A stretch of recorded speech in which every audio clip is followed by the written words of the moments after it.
ಇದೇ ಸಂದರ್ಭದಲ್ಲಿ ಮುಖ್ಯಮಂತ್ರಿಗಳು ಕೇಂದ್ರದ ವಿರುದ್ಧವೂ ಕೂಡ ಹರಿಹಾಯ್ದರು. ಎಲ್ಲೋ ಒಂದು ಕಡೆಗೆ ಇವರು ಹಿಟ್ಲರ್ನ ಜರ್ಮನಿ ಮಾಡಲಿಕ್ಕೆ ಹೊರಟಿದ್ದಾರೆ ಭಾರತವನ್ನು, ಯಾವುದೇ ಕಾರಣಕ್ಕೂ ಜನ ಇದಕ್ಕೆ ಅವಕಾಶ ಮಾಡಿಕೊಡಬಾರ್ದು ಅಂತ ಕರೆ ಕೊಟ್ಟರು.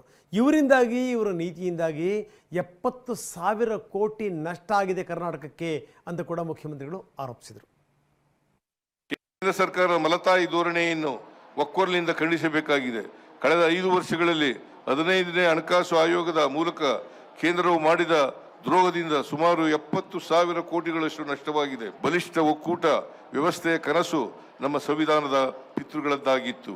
ಇದನ್ನು ಕಳೆದ ಕೆಲವು ವರ್ಷಗಳಿಂದ ಛಿದ್ರಗೊಳಿಸಿ ರಾಜ್ಯಗಳ ಅಧಿಕಾರವನ್ನು ಕಬ್ಜಾ ಮಾಡುವ ವಸಾಹತುಶಾಹಿ ಮನೋಭಾವ ಕಾಣುತ್ತಿದೆ.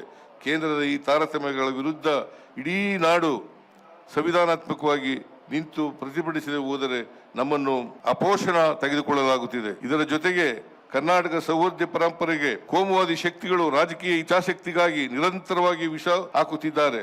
ಭಾರತವನ್ನು ಹಿಟ್ಲರ್ನ ಜರ್ಮನಿ, ಮುಸೋಲಿನಿ ಇಟಲಿ, ಫ್ರಾಂಕೋನ ಸ್ಪೇನ್ ಮಾಡಲು ಹೊರಟಿದ್ದಾರೆ. ಇಂಥ ದುಷ್ಟತನಗಳ ವಿರುದ್ಧ ಹೊಸ ತಲೆಮಾರು ಧ್ವನಿ ಎತ್ತಬೇಕು. ಕೇಂದ್ರ ಸರ್ಕಾರ ಮಲತಾಯಿ